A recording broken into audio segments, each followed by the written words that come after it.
آپ سے میں پوچھتا ہوں آپ کی گھر والی کا کیا حال ہے؟ تو اس سے مراد کیا ہوگا؟ پاکستان اور برے صغیر میں تو اس سے مراد بیوی دی جاتی ہے، بیٹی بھی اہل عرب میں لی جاتی ہے، کوئی حرج کی بات نہیں. لیکن ایمانداری سے بتلائیے، کسی مرد سے پوچھا جائے تیری گھر والی کا کیا حال ہے، مراد کیا ہو گئی؟ بیوی. اور کسی بیوی سے پوچھا جائے عورت سے تیرے گھر والے کا کیا حال ہے، مراد کیا ہوگی؟ خامن. بچے بھی ہوں گے، بیٹے بھی ہوں گے، بیٹیاں بھی ہوں گی. لیکن یہ فلسفہ کہاں سے آیا کہ اہل بیت اور گھر والوں سے مراد دماد اور بیٹی تو ہو سکتے ہیں لیکن بیوی نہیں.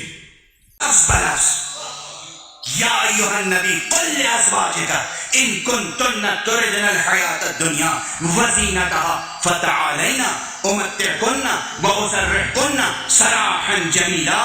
اگر تم دنیا چاہتی ہو، دنیا کی زینت چاہتی ہو تو آؤ، فتعالین، آؤ، امتعکن، ہم تمہیں مال و متاع دنیا سے آسودہ کر دیں. واسرحکن، لیکن صرف آسودہ نہیں کریں گے،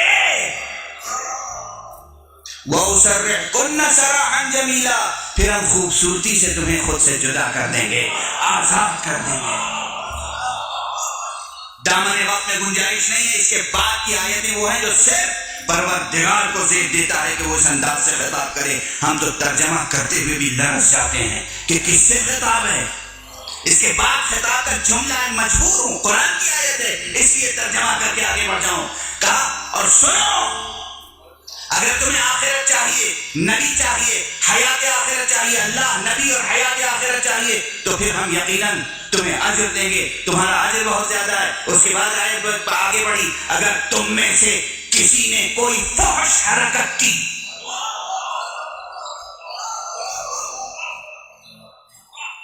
قرآن کے الفاظ ہیں، قرآن کے الفاظ، تو پھر تم دوسروں کی طرح نہیں ہو، تم پہ دوہرا عذاب ہوگا.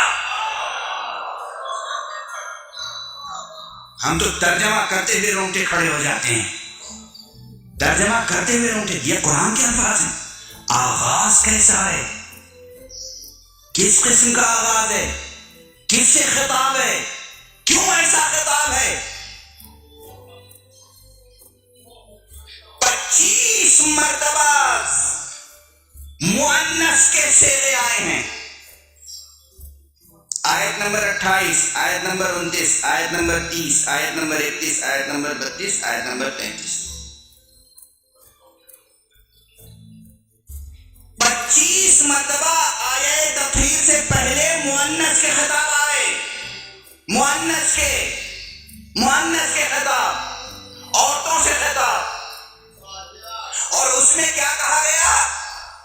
اگر تم دنیا چاہتی ہو تو آؤ، ہم آسودہ کر کے جدا کر دیں. اگر آخرت چاہتی ہو تو پھر کیا کرو؟ نماز پڑھو، زکات دو، گھر میں رہو، گھر سے باہر قدم نہ نکالو.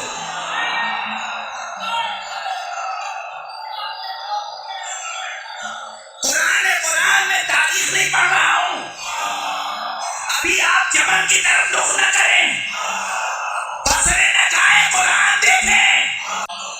ابھی ہوا پر بصرے کا رخ نہ کیجیے، قرآن کی آیت پڑھیے. گھر میں رہو اور ویسی حرکتیں نہ کرو جیسی جاہلیت کی عورتیں کرتی ہیں. وہ زینتیں نہ کرو جو جاہلیت کی زینتیں ہیں. یہ سب لفظیں قرآن کی ہیں، سارے خطاب مؤنث کے لہجے میں. اور یا ایھا النبی کہہ کر، اے نبی اپنی بیویوں سے کہہ دو، اے نبی، اے محمد اپنی بیویوں سے کہہ دو. نہیں، اے نبی تم میرے نبی ہو، تم میرے صاحب منصب ہو.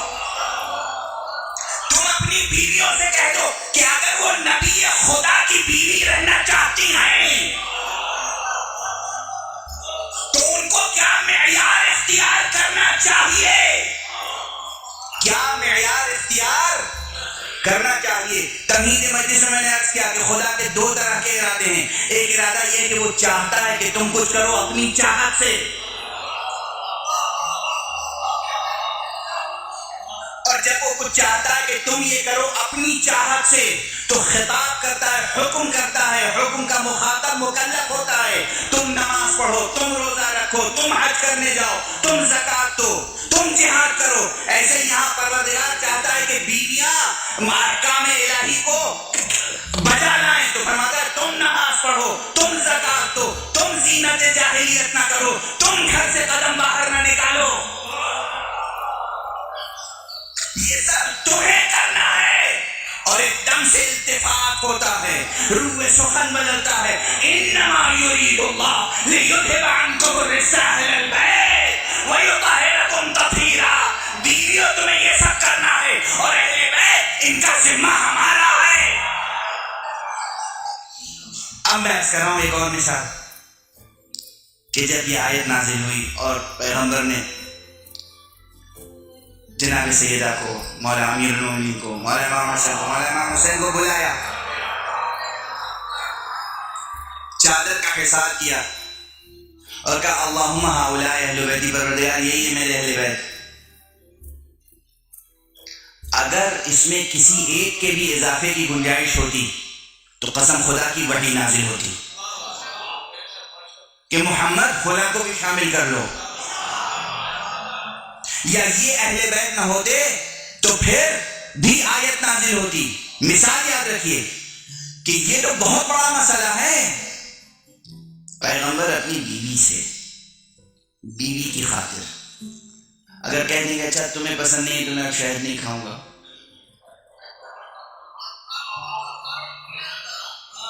یہ کوئی اتنا بڑا مسئلہ ہے کہ اس میں اللہ مداخلت کرے؟ توجہ ہے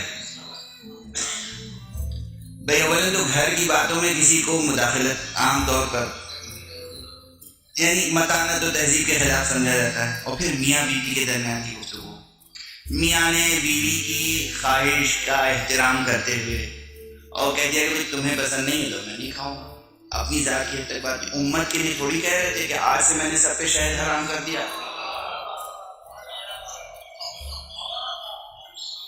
ذاتی مسئلہ تھا، بالکل پیور ذاتی مسئلہ۔ جو لوگ نبی کو دو حصوں میں بانٹتے ہیں، رسول کی سیرت کو دو خانوں میں تقسیم کرتے ہیں کہ ایک حیثیت نبوت کی تھی، رسالت کی تھی، ایک ذاتی حیثیت تھی، جو ذاتی حیثیت سے باتیں کہی ہیں وہ ہمارے لیے واجب الاتباع نہیں ہے۔ علی کی تعریف ذاتی حیثیت سے کی ہے، فاطمہ زہرا کا احترام ذاتی حیثیت سے کیا ہے، حسنین کو کندھے پہ بٹھایا وہ ذاتی مسئلہ تھا، نواسے تھے، نہ بٹھاتے تو کیا کرتے۔ وہ یہ بتائیں کہ بیوی سے گفتگو ہو رہی ہے، شہد کھانا چھوڑ دینے کی بات بیوی سے کی ہے، امت کے لیے حکم شرعی تو نافذ نہیں کیا ہے، اس کے باوجود خدا نے مداخلت کی۔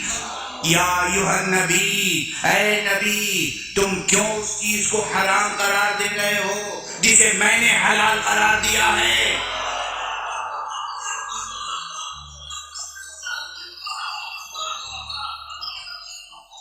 اے نبی، جس چیز کو ہم نے حلال قرار دیا ہے بیوی کی خاطر یا کسی کی بھی خاطر تم کیوں حرام قرار دے رہے ہو؟ جو پروردگار شہد کا ترک کرنا برداشت نہ کرے، وہ اہل بیت کا اعلان اگر خلاف مصلحت الہی ہوگا تو کیا وحی نازل نہ ہوگی؟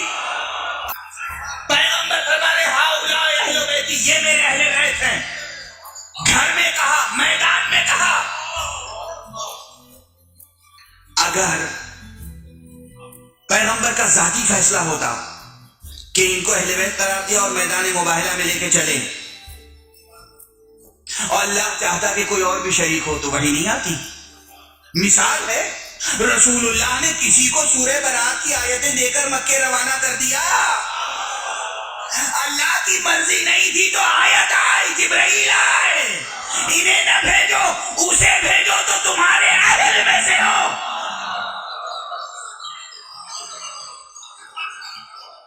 کون تھا اہل؟ کس کو واپس بلایا، کس کو بھیجا؟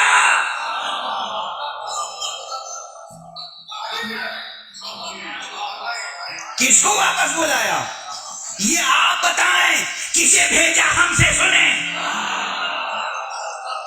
علی کو بھیجا، اس لیے کہ حق علی کے ساتھ تھا، علی حق کے ساتھ تھے۔